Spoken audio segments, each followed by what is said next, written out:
సంవత్సరంన్నర తర్వాత మళ్ళీ జనంలోకి వస్తా, జనంతో మమేకం అవుతాను, జనంతో పాటు సంవత్సరంన్నర తిరుగుతాను, ఆ తర్వాత ఎలక్షన్లకు వెళ్తాను, వచ్చి వాళ్ళ సమస్యలని తీరుస్తాను. ఇది జగన్మోహన్ రెడ్డి గారి స్టేట్మెంట్. ఎలా చూడాలంటారు? చాలా మంచి పరిణామం అండి ఇది. ఎంత మంచి పరిణామం అంటే ఒక మనిషి తప్పు చేసినాక మానసిక పరివర్తన కొద్దిగా మార్పు వచ్చింది. పక్షాతాపం అని అదని ఇదని, దాంట్లో ఇది ఒక భాగం అంతే. పూర్తి పక్షాతాపంతో మాత్రం అతను రావట్లేదు. అధికారం కావాలి, అధికారం కోసమే వస్తున్నాడు. కళ్ళు మూసుకున్నాను, 2 ఏళ్ళు అయిపోయింది, ఇంకోసారి కళ్ళు మూసుకుని చేస్తే 3 ఏళ్ళు అయిపోతే ఈయన మంత్రాలా అయింది ఏమన్నా చింతకాయలు రాయటానికి? లేకపోతే ప్రజలు ఏమైనా కోరుకుంటున్నారంటే ఏ ప్రజలు కోరుకుంటున్నారో మాకు తెలియదు. ఏమైనా పక్క రాష్ట్రంలో తెలంగాణ వాళ్ళు ఏమైనా కోరుకుంటున్నారేమో కానీ ఆంధ్రాలో మాత్రం కోరుకోవట్లేదు సార్. మీరు దయచేసి పగటికల్లం మానండి. ఆ ప్రెస్ మీట్లు పెట్టి మీరు మాట్లాడే మాటలకి పిచ్చెక్కుతుంది. ఒక టాపిక్ మేసి గజానికి ఇంత లెక్కేసినట్టుగా లెక్కేస్తున్నారు. అమరావతిలో జరుగుతున్న అభివృద్ధిని చూసి ఓరవలేక అక్కడ క్యూబిక్ మీటర్కి ఎంత తీసుకోవాలి, అయితే వీళ్ళేంది 5,600 వేశారు, టవర్స్కి వచ్చి ఎంత వేశారు, అంత వేశారు అని ప్రతిదీ దాన్ని లెక్కలతో సహా చెప్తున్నాడు ఆయన. ఒక టాపిక్ మేస్త్రి కూడా చెప్పాడు, ఏదైనా బిల్డింగ్ కన్స్ట్రక్షన్ ఒప్పుకున్నామంటే, సార్ ఇన్ని గజాలు పట్టుద్ది సార్, ఇన్ని గజాలు ఉన్నాయి, 300 గజాలు ఉన్నాయి, ఇన్ని యూనిట్లు పట్టుద్ది, అది ఇది అని చెప్తారు. ఈయన లేబర్ లెక్కలతో సహా చెప్తున్నాడంటే అసలు ఈయన ఎక్కడి నుంచి వచ్చాడు? అసలు ప్రజల్లోంచి వచ్చాడా, లేకపోతే ఆకాశం నుంచి కూడా వచ్చాడా? రాజశేఖర రెడ్డి గారికి ఏమన్నా కడుపులోంచి వచ్చాడో తెలియట్లా. ఎంత లెక్కగా చెప్తున్నారండి ఆయన. అసలు అంటున్నాడు కదా, అసలు దోపిడీ కోసమే ఇదంతా తన సొంత అనునయులకే ఇచ్చారు, దోచుకుంటున్నారు దాంట్లో అంటున్నాడు కదా మరి జగన్మోహన్ రెడ్డి. వెంకటేశ్వర స్వామి మహానాయకుడు, మహాదేవుడు ఆయన. అటువంటి రాష్ట్ర ప్రజల విశ్వాసాన్ని మీరు 2019 నుంచి 24 వరకు ఎంత అపవిత్రం చేశారు అంటే మీ మనోభావాలకు తగ్గట్టుగా మీరు కోరుకునే దేవుడు ఉండొచ్చు, కానీ ఇతరుల మనోభావాలను గౌరవించడం అనేది రాష్ట్రాధినేతగా, రాష్ట్ర ప్రజల్లో ఉన్న ఒక నాయకుడిగా చేయవలసిన మొట్టమొదటి అంశం ఏంటంటే ఎవరి నమ్మకాన్ని చెడగొట్టకూడదు. అది అసలు కల్తీ నెయ్యే కాదు, పామాయిలు, కెమికల్ కలిపి ప్రజలు ప్రసాదంగా ఎంత పవిత్రంగా భావించే వెంకటేశ్వర స్వామి లడ్డుని ఇంతటి దారుణంగా కూడా ఈ విధంగా కూడా చేయగలుగుతారా అని చెప్పి. ఇప్పుడు ఒక టౌన్ ఉందండి, ఒక టౌన్లో మార్కెట్లు బాగా జరుగుతాయి, business, station road, market, Jinnah tower centre, లాలాపేటో లేదా బస్టాండ్ సెంటర్లో బిజినెస్లు జరిగే ఏరియాలు ఉంటాయి. అట్లాగే ఈ రాష్ట్రంలో అత్యధిక ఆదాయం కలిగిన దేవాలయం ఏదైనా ఉందంటే తిరుమల తిరుపతి దేవస్థానం. ఎందుకంటే మన రాష్ట్ర ప్రజల మనోభావాలకు చాలా అద్దం పట్టుద్ది. ఎందుకంటే విశ్వాసాన్ని ప్రతీక ఆయన. ఎవరి నమ్మకాన్ని వారిదే. ఒక్కొక్కరు ఒంటి మీద నిలువు దోపిడి తీసుకెళ్ళి ఇచ్చేస్తారు, ఒంటి మీద బంగారంతో సహా, ఉంగరంతో సహా, గుడ్డలతో సహా ఇచ్చి తండ్రి నీకు సమర్పించాను అంటారు. అటువంటి చోట అంత పవిత్రం చేశావే, మరి ఆ దేవుడి ప్రభావం నీకు తగలదనా? ఇప్పుడు నేను గుడికి వెళ్ళి కొబ్బరికాయ కొట్టా అంటే భగవంతుడు నాకేదో సాయం చేస్తాడని చెప్పి నా కోరిక ఏదో చెప్పుకొని వస్తా. కానీ తిరుమల తిరుపతి దేవస్థానంలో ప్రజలు దివ్యంగా భావించే ప్రసాదాన్ని నువ్వు కల్తీ నెయ్యి కూడా కాదు, అసలు నెయ్యి కూడా కాదు, అది ఎవరో బాబా భోలే బాబా డైరీ నుంచి 5 డైరీల నుంచి పామాయిలు కెమికలు ప్రజలు తినే దాంట్లో ఇంత దుర్మార్గంగా ప్రవర్తించిన అక్కడ అధికారులు కూడా అట్లా చేశారు. ఒకటండి, మీరు బెదిరిస్తే అధికారి ఏంది, ఎవరైనా భయపడుతున్నారు. ఇన్ని దారుణాలు చేశారే మీరు పవిత్రతగా దేవుడు నా గురించి ప్రేమిస్తాడు, నేను దేవుడిని ప్రేమిస్తాను, నేను ప్రజలతో ఉంటాను, ప్రజలతో మమేకం అవుతాను, ఎలా చేస్తారు? గతంలో మీరు చేసిన రాజకీయాలు ఎంత దారుణంగా చేశారు.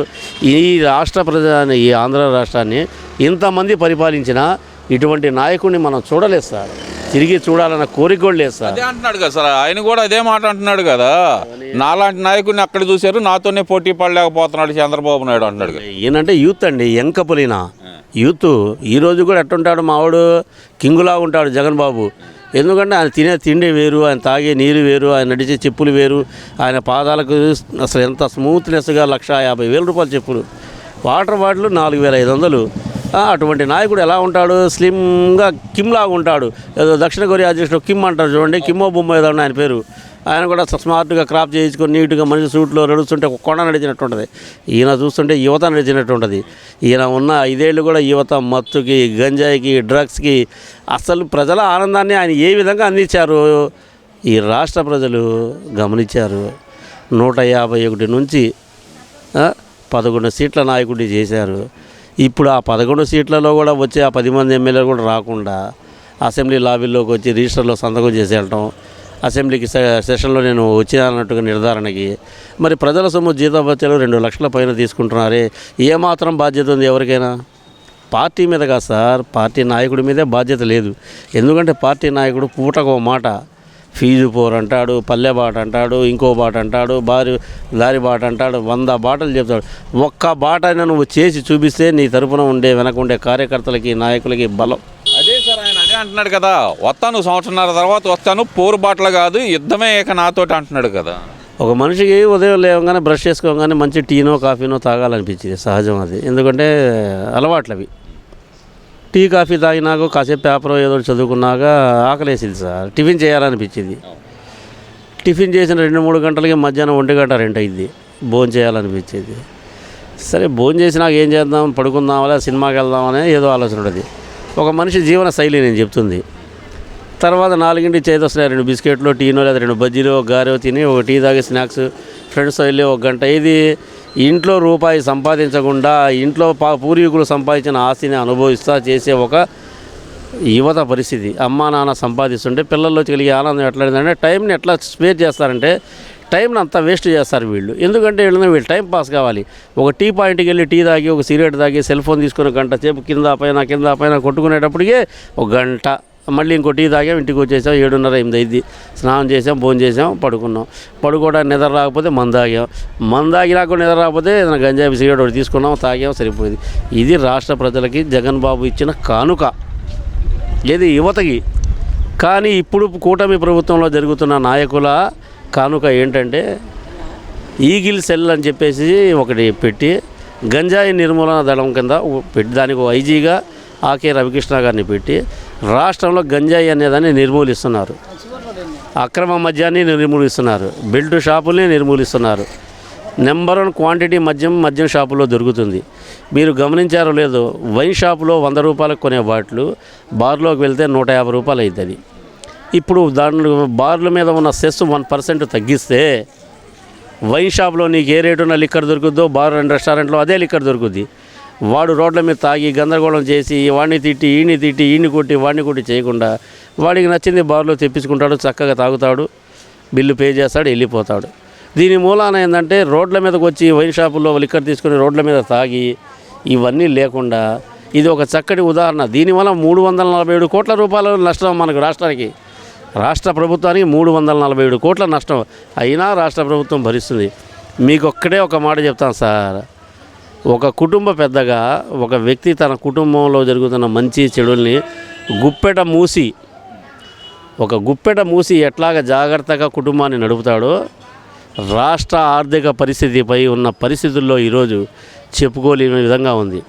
అయినా చంద్రబాబు నాయుడు గారి యొక్క విఘ్నత, అతని సీనియారిటీ ఈ రాష్ట్ర ప్రభుత్వం మీద ఏ ఒక్కటి బయటపడకుండా గుట్టుగా 31వ తారీఖు రోజే 1వ తారీఖు రాకముందే పింఛన్ల పంపిణీ,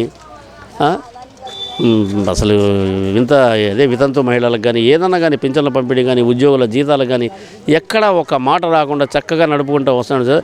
దీన్ని సమర్థవంతమైన నాయకత్వం అంటారు. అది ఒక చంద్రబాబు నాయుడు గారు వల్ల, పవన్ కళ్యాణ్ గారి వల్ల, ఎదిగే యువనేత నారా లోకేష్ బాబు గారి వల్లే తప్పనిచ్చి ఇది సాధ్యమైతే. కానీ వీళ్ళు నేను విన్నాను అని తెలియజేయడం కోసం వీళ్ళు పిచ్చి ప్రేలాపనలు చేస్తున్నారు చూడండి. వాటిని పట్టించుకోకుండా రాష్ట్ర ప్రభుత్వం చక్కగా తన పని తను చేసిందా, అద్భుతాల మీద అద్భుతాలను చూస్తాం సార్ మహాకూటమి. సార్ ఇప్పుడు అద్భుతాలు ఏం జరగట్లేదు, మొత్తం అరాజకాలే జరుగుతున్నాయి. ఆ అరాజకాల మీద పోరాటానికే నేను పాదయాత్ర చేస్తాను అంటున్నాడు. మరి ఆయన సంవత్సరం ఏం చేయాలి, మేము తనులు తినాలా?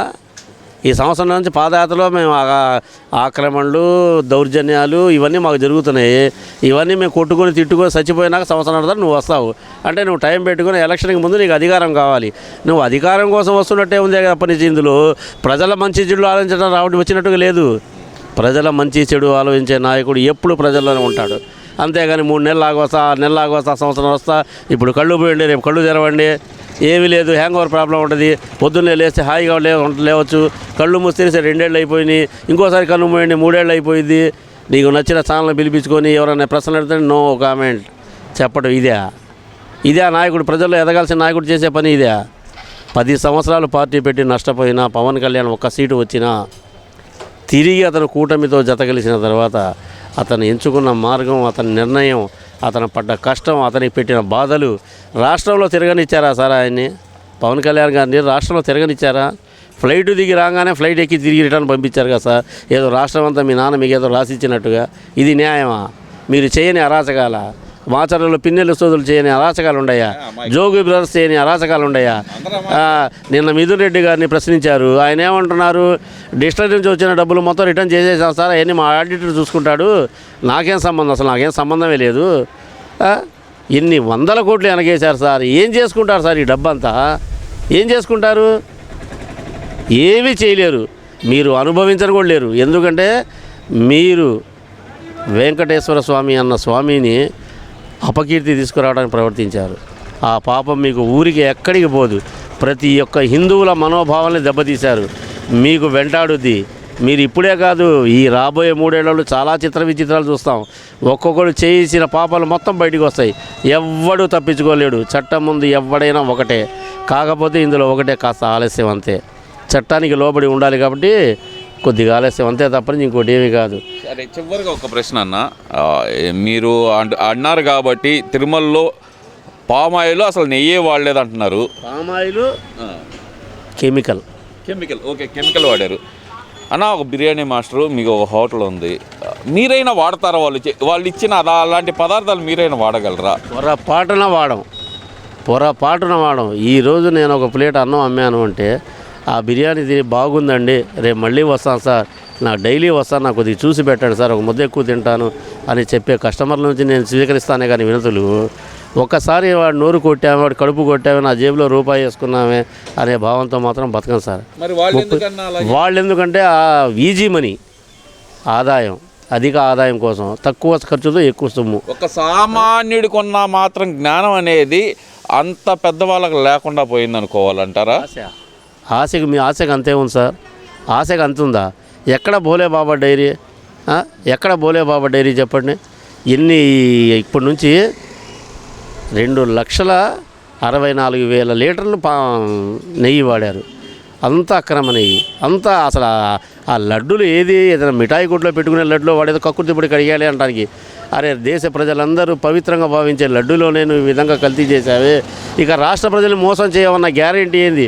నువ్వు తిరిగి పాదయాత్ర చేసినా, శవయాత్ర చేసినా, ఇంకే యాత్ర చేసినా 11 సీట్ల నాయకుడు ఎవరైనా ఉన్నారు అంటే వైఎస్ జగన్మోహన్ రెడ్డి గారు.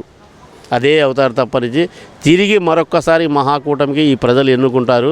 అది మస్ట్ అండ్ షుడ్గా జరిగేదే. కానీ ప్రజలు నన్ను రమ్మంటున్నారు, రమ్మని రమ్మని, ఇవన్నీ ఉత్తమ మాటలు.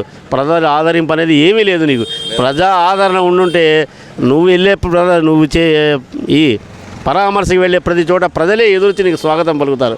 అక్కడ స్వాగతం కాదు పలుకుతుంది, ఫ్లెక్సీలు కట్టుకొని సినిమా డైలాగులు రప్ప 2019లో నరుకుతాం, ముక్కలు చేస్తాం, ప్రతీకార దాడులు చాలా ఉంటాయి, మీరు చేసిన ప్రతీకారాన్ని మొత్తం మర్చిపోము, గుర్తు చేస్తాం. ఏంది రౌడీ రాజ్యం స్థాపిస్తారా? ఏందేమన్నా సినిమా వచ్చింది రౌడీ రాజ్యం అని, రౌడీ పెళ్ళామని, రౌడీ హీరో అని, ఇట్లాంటివి వచ్చినాయి. ఈ ప్రభుత్వం మీద వాగిన ప్రతి ఒక్కరి బతుకేందో అందరూ చూస్తూనే ఉన్నాం. ప్రజలు గమనిస్తున్నారు. ఒళ్ళు దగ్గర పెట్టుకొని మాట్లాడండి. వచ్చినాక నరుకుతాం, పొడుస్తాం అంటే ఎవరుంటారు సార్ పొడిపించుకోవడానికి వరకని చెప్పండి. ప్రజల్ని పరిపాలించడానికి అవకాశం ఇవ్వమని కోరుకో, ప్రజలు ఆదరిస్తారు. అంతేగాని ఇటువంటి దెప్పిప్పుడు మాటలు, నువ్వు ప్రతిపక్ష హోదా కూడా లేకుండా గవర్నమెంట్ ఈ విధంగా బెదిరిస్తున్నావే, అసలు ఏం ధైర్యం నీది? గవర్నమెంట్ రాకముందే ప్రతిదాడులు ఉంటాయి. 3 ఏళ్ల తర్వాత గుర్తుపెట్టుకోండి చంద్రబాబు నాయుడు గారు, మీరు చేసే ఎన్ని తప్పులు అంటే చంద్రబాబు లాంటి 75 ఏళ్ల సీనియర్ పట్టుకొని నువ్వు మనే మాటలేంటి? ఇప్పుడు నిన్నంటే నీ కార్యకర్త బాధపడతారు, చంద్రబాబు నాయుడు గారిని అంటే ఆయన కార్యకర్త బాధపడతారు. ఆ రోజు మంగళగిరి తెలుగుదేశం పార్టీ ఆఫీస్ మీద దాడి చేస్తే డీజీపీ ఏపీ సవాంగ్ గారని ఉన్నారు. సవాంగ్ అని ఆయన ఏమన్నారు?